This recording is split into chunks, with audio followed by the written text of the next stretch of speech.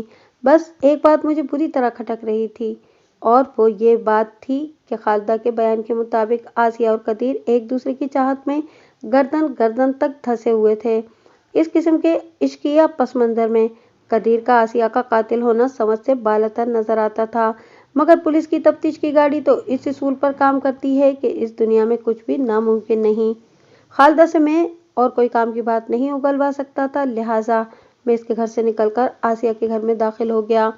آسیہ کی رازدار سہیلی خالدہ سے ہونے والی ملاقات اس قدر بھرپور اور معلومات افزا تھی کہ مجھے آگے کسی مرحلے پر زیادہ محنت نہیں کرنا پڑی۔ میں نے آسیہ کے باپ رحمت علی اور اس کے چھوٹے بھائی کرامت علی کو ایک کمرے میں بٹھا کر تازہ ترین حالات کی سنگینی سے آگاہ کر دیا۔ میں نے جنگل سے ملنے والا پیتل کا کڑا بھی باری باری انہیں دکھایا۔ ان دونوں کے چہروں پر ایک رنگ آتا تھا تو ایک رنگ جاتا تھا۔ میری بات کے اختتام پر رحمت علی نے قصیلے انداز میں کہا، یہ قدیر الو کا پٹھا مجھے شکل ہی سے آوارہ اور بدمعاش لگتا ہے، اسی لیے میں نے اس کی درخواست کو رد کر دیا تھا۔ درخواست کو رد کر دیا تھا؟ میں نے چونکے ہوئے لہجے میں دریافت کیا۔ کیا مطلب ہے تمہارا؟ وہ لفنگا ایک روز گاؤں سے باہر مجھ سے ملا تھا، وہ وضاحت کرتے ہوئے بولا۔ اس نے پہلے تو مجھے یہ یقین دلانے کی کوشش کی کہ وہ آسیہ سے سچی محبت کرتا ہے، وہ آسیہ کا بہت خیال رکھے گا، لہٰذا میں اسے اپنی فرزندی میں لے لوں۔ پھر تم نے اس کی درخواست رد کر دی؟ میں نے اس کے خاموش ہونے پر کہا، تم نے اسے اپنی فرزندی میں لینے سے صاف انکار کر دیا ہوگا، ہے نا؟ جی آپ بالکل ٹھیک کہہ رہے ہیں، وہ اس بات میں گردن ہلاتے ہوئے بولا۔ میں اس کے سوا اور کیا کر سکتا تھا؟ مجھے تو اس کی منحوس شکل ہی سے نفرت تھی۔ جنگلیوں کی طرح اس نے سر کے بال بڑھا رکھے ہیں اور کنڈوں کے مانند قمیص کے بٹن کھولے چوڑا ہو کر پورے گاؤں میں گھومتا پھرتا ہے۔ وہ لمحے بھر کو سانس ہموار کرنے کے لیے رکا، پھر اپنی بات کو آگے بڑھاتے ہوئے بولا، جب مجھے یقین ہو گیا کہ وہ شیطان کی اولاد قدیر ہاتھ دھو کر میری بیٹی کے پیچھے پڑ گیا ہے اور کسی بھی صورت اس کی جان نہیں چھوڑے گا، تو میں نے فوری طور پر آسیہ کی منگنی کرامت کے بیٹے لیاقت کے ساتھ کر دی۔ لیکن بھائی صاحب، کرامت علی اپنے بڑے بھائی رحمت علی کے خاموش ہوتے ہی بول اٹھا، یہ قدیر والا معاملہ آپ نے ہمیں تو نہیں بتایا تھا۔ میں نے واضح طور پر محسوس کیا کہ کرامت علی کے استفسار میں شکوہ بھرا ہوا تھا۔ رحمت نے جان چھڑانے والے انداز میں کہا، یہ کوئی ایسی خاص بات نہیں تھی، اس لیے میں نے تم سے یہ تمہاری بیوی شہناز سے اس کا ذکر کرنا ضروری نہیں سمجھا تھا۔ رحمت بھائی، آپ بھی کمال کرتے ہیں، کرامت کی شکایت فزوں تر ہو گئی۔ آپ اتنے خاص اور اہم بلکہ نازک معاملے کو کوئی اہمیت ہی نہیں دے رہے۔ مجھے آپ کی بات سن کر سخت افسوس ہوا ہے۔ ہر گزرتے لمحے کے ساتھ کرامت علی کے چہرے پر نمودار ہونے والے ناگواری کے تاثرات میں گہرائی پیدا ہوتی جا رہی تھی۔ رحمت نے نہایت ہی سرسری انداز میں کہا، افسوس کیسا کرامت علی؟ میں نے تمہارے ساتھ کون سی زیادتی کر دی ہے؟ یہ زیادتی نہیں تو اور کیا ہے؟ کمرے کے باہر سے نسوانی آواز ابھری، اپنی بیٹی کے عیب کو چھپا کر ہمارے بیٹے کے گلے باندھنے کی کوشش کی گئی تھی، اللہ کا شکر ہے کہ ہم بچ گئے۔ تم چپ رہو شہناز، کرامت نے تیز لہجے میں کہا، میں بات کر رہا ہوں نا۔ تمہاری گھر والی کو تمہاری بات بے وزن لگ رہی ہے کرامت، رحمت علی نے طنزیہ لہجے میں کہا، اسی لیے اس نے باہر سے لقمہ دینا ضروری سمجھا ہے، تم اسے بھی اندر ہی کچہری میں بلا لو۔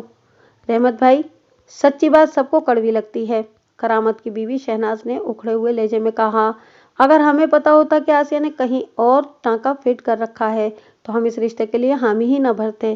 خدا کا غضب ہے، اس نے لمحاتی توقف کیا، پھر تیکھے لہجے میں بولی، بے حیا کو اتنا بھی خیال نہ آیا کہ اس کی منگنی ہو چکی ہے اور اگلے سال شادی بھی ہونے والی ہے۔ وہ اب بھی اپنے یار سے جنگل میں چھپ چھپ کر ملاقاتیں کرتی پھرتی تھی۔